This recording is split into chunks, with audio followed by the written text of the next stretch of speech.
এটা বড় করে প্রমাণ করা যায়। গিন্নি অনেক সময় ভয়ে বাবা তুমি ছাড়া আমার আর কোনো গতি নেই, তাই না?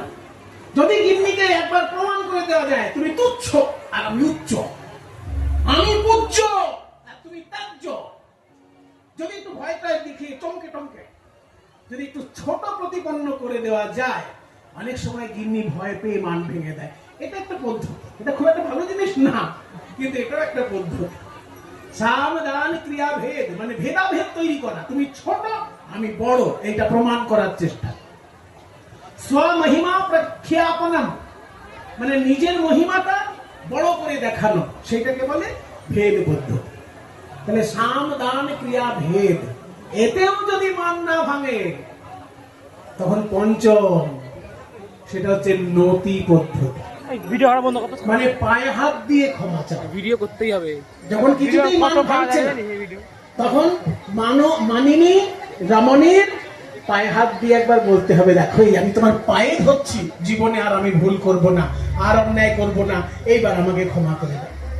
এবার পায়ে হাত যদি দিতে আসে স্বামী, তখন যেসব মায়েরা স্বামীকে অত্যন্ত ভালোবাসেন তিনি আর পায়ে কোনো মতেই হাত দিতে দেবেন না, তখন মানটা ভেঙে যায়। এই পায়ে হাত দিয়ে ক্ষমা চাইবার নাম হচ্ছে নতি পদ্ধতি।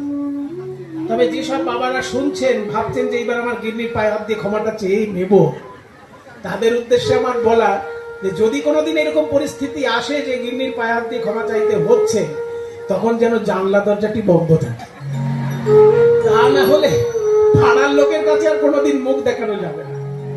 সেই জন্য জানলা দরজাটি যেন বন্ধ থাকে। তাই পায়ে হাত দিয়ে ক্ষমা চাওয়া হচ্ছে পঞ্চম পদ্ধতি। এতেও যদি মান না ভাঙে, এবার আসছে ষষ্ঠ, সামদান ক্রিয়া ভেদ নতি উপেক্ষা। উপেক্ষায়াম তুষ্ণিম ভাব মানে চুপ করে থাকা, তুষ্ণিম ভাব মানে চুপ করে থাকা। তুমি কথা বলছো না, বলো না, আমিও কথা বলবো, আমিও চুপ থাকলাম। গিন্নিও চুপ, কর্তাও চুপ, কর্তাও চুপ, গিন্নিও চুপ। এবার দুইজনেই যদি চুপ থাকে, দেখবেন তো কদিন চুপ থাকা যায়? একদিন যাবে, খুব জোর দুদিন যাবে, তারপর তৃতীয় দিন দেখবেন গিন্নি ছেলেকে বলছে তোর বাবা কে বল খেয়ে নিতে, নাহলে তো আমাকেই আবার না খেয়ে থাকতে হবে, বাবাকে খেয়ে নিতে বল। তাহলে দেখা যাচ্ছে 3 দিন পর আর চুপ থাকা যাচ্ছে না, তখন কোনো না কোনো ভাবে কথাবার্তা শুরু হয়ে মান ভেঙে গেল। তাহলে চুপ করে থাকাটাও একটা পদ্ধতি মান ভাঙানো। এটা হচ্ছে ষষ্ঠ পদ্ধতি, সামদান ক্রিয়াভেদ নতি উপেক্ষা।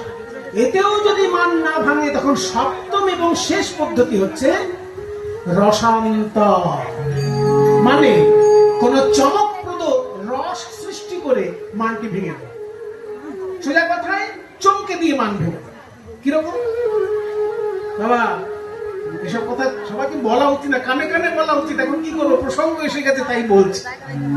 যখন দেখবেন মানিনী মান করেছে, তখন বাবা যারা আছেন শুনুন, মান ভাঙাতে গেলে কি করবে, ওই ঘরের কোণে যেখানে ইলেকট্রিক সুইচ বোর্ড আছে ওই জায়গাটায় যাবে, ভুলেও ইলেকট্রিক সুইচ বোর্ডে হাত দেবেন না। ওই যেখানে প্লাগ গোজে ওই জায়গাটা থেকে 2 ইঞ্চি দূরে হাত রাখবেন, 2 ইঞ্চি দূরে হাত থেকে ছটপট ছটপট করবেন, কারণ খেয়াতি করেন